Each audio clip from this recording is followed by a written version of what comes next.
Visakha steel plant పరిరక్షణలో ముఖ్యమంత్రి చంద్రబాబు నాయుడు కీలక పాత్ర పోషించారని రాష్ట్ర టీడీపీ అధ్యక్షుడు గాజువాక ఎమ్మెల్యే పల్లా శ్రీనివాస్ అన్నారు. గాజువాక టీడీపీ కార్యాలయంలో మీడియా సమావేశంలో మాట్లాడుతూ స్టీల్ ప్లాంట్లో 50% ఉపాధి ఉక్కు నిర్వాసితులకు కాంట్రాక్టు కార్మికులుగా కల్పించాల్సిందేనని స్పష్టం చేశారు. సింగిల్ విండో పద్ధతిలో ఏ కాంట్రాక్టర్ అయినా సరే పాత కాంట్రాక్ట్ కార్మికులను తప్పనిసరిగా కొనసాగించాలనే నిబంధన పాటించాలని ఆయన హెచ్చరించారు. స్టీల్ ప్లాంట్ ప్రక్షాళనలో భాగంగా యాజమాన్యం చేపడుతున్న సింగిల్ విండో కాంట్రాక్టర్ విధానానికి ప్రభుత్వం వ్యతిరేకత కాదని స్పష్టం చేశారు.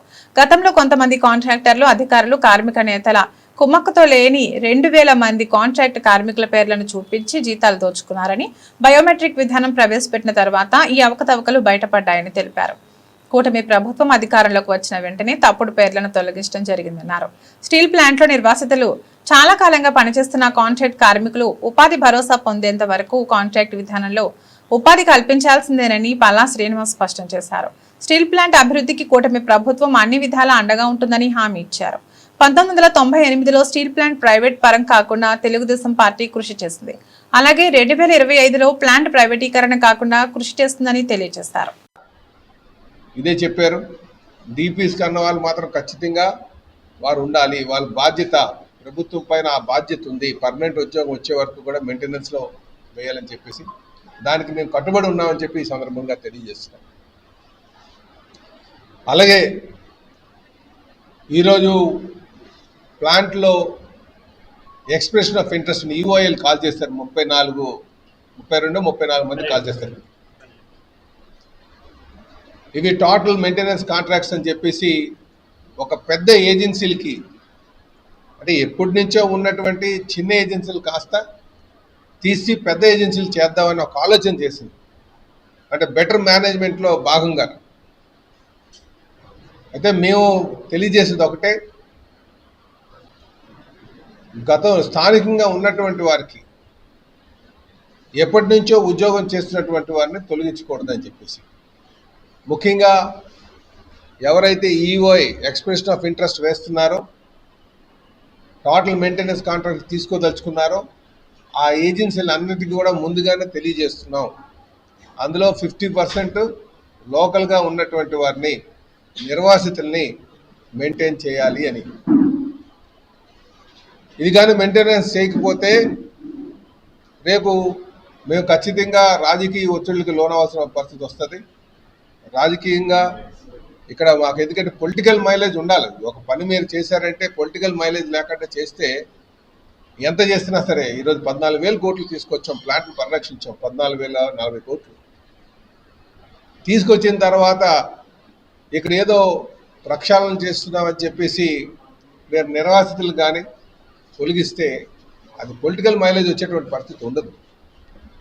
కనుకనే ప్లాంట్ని పరిరక్షించడం ఎంత బాధ్యత మా పైన ఉందో, అలాగే ఈ ఇంకా బెటర్ మేనేజ్మెంట్కి కావాల్సిన సహాయ సహకారాలు అందిస్తూనే ఖచ్చితంగా మేము అందిస్తాం. మేనేజ్మెంట్కి తీసుకున్నటువంటి డెసిషన్కి మేమేమి అడ్డుపడం కానీ నిర్వాసితులకి, ఎప్పటి నుంచో జాబులు చేస్తున్నటువంటి వారికి తొలగించడం పట్ల మాత్రం ఖచ్చితంగా తీవ్రంగా మేము పరిగణిస్తున్నాం. వాళ్ళందరినీ కూడా విధిలోకి తీసుకోవాలి. ఇది ముఖ్యంగా ఏజెన్సీస్, ఎందుకంటే ఇక్కడ పరిస్థితులు తెలియకుండా చాలామంది వస్తున్నారు. మేము 1000 మంది కాంట్రాక్టర్స్ని తగ్గించడంలో మేమే అట్లా, మీరు ఇంకా మేనేజ్మెంట్ బెటర్ ఎఫిషియన్సీ రన్ చేయడానికి కోసం తీసుకున్న నిర్ణయాలకి మేము ఖచ్చితంగా సహకారం అందిస్తాం. కానీ పొలిటికల్ మైలేజ్ వచ్చేటట్టుగా చేయాల్సిన బాధ్యత వాళ్ళపైన ఉంది. అందుకని అందులో భాగంగానే ఈరోజు నిర్వాసితులకు సంబంధించి స్థానికంగా ఉన్నటువంటి వారు, ఎప్పటి నుంచో జాబులు చేస్తున్నటువంటి వారిని తిరిగి వాళ్ళని తీసుకోవాల్సినటువంటి బాధ్యత ఈ ఏజెన్సీల పైన ఉంది.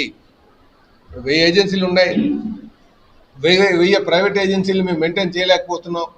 దీన్ని 32కి కుదిస్తున్నాం, లేకపోతే 35కో కుదిస్తున్నాం అన్నారు. కుదించుకోండి, మాకేం బాధ్యత లేదు, మాకు పెద్ద అబ్జెక్షన్ ఏం లేదు.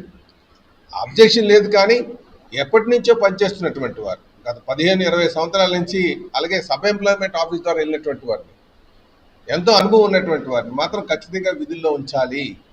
ఇది మేము తెలియజేస్తున్నాం. అలాగే ప్రతి కాంట్రాక్టర్ కూడా తెలియజేస్తున్నాం. రేపు ముఖ్యంగా ఒక విధంగా చెప్పాలంటే రేపు టెండర్లు వేస్తున్నటువంటి వారికి హెచ్చరికలాగానే తెలియజేస్తున్నాం. ఇది హెచ్చరిక కిందనే భావించండి. ఎందుకంటే లేకపోతే ఏజెన్సీ పైన ఏజెన్సీలు తీసుకోకపోతే అది మాకు ఎటువంటి ఇన్ని డబ్బులు తీసుకొచ్చిన తర్వాత కూడా మైలేజ్ వచ్చేటువంటి పరిస్థితి ఉండదు. మాకు ప్లాంట్ పరిరక్షించడం, ప్లాంట్ లాభాల్లో తీసుకెళ్ళడం, ప్రైవేటైజేషన్ నుంచి కాపాడడం ఇది మాకు ఎంత ముఖ్యమో స్థానికంగా ఉన్నటువంటి వారికి అక్కడ నిర్వాసితులకి ఉద్యోగ అవకాశ కల్పన కూడా అంతే ముఖ్యం. ఇది ముఖ్యంగా మీరు అందరూ కూడా గమనించాలని చెప్పి తెలియజేస్తున్నాను. ఏజెన్సీస్ అన్నీ కూడా రేపు ఇక్కడ టెండర్లు వేసేటువంటి ఏజెన్సీస్ ఏవైతే ఉన్నాయో ఆ ఏజెన్సీస్ అన్నిటి కూడా వాళ్ళకి తెలియజేసేది స్థానికంగా డిస్ప్లేస్డ్ పర్సన్స్ ఎవరైతే ఉన్నారో, ఆ ఆర్కాడ్ హోల్డర్స్ ఎవరైతే ఉన్నారో వారికి అందరికీ ఇప్పటి నుంచి ఉద్యోగం చేస్తున్నటువంటి వారు ఉన్నారో వాళ్ళకి మాత్రం విధుల్లోకి తీసుకోవాలని చెప్పి తెలియజేస్తున్నారు. నమస్కారం.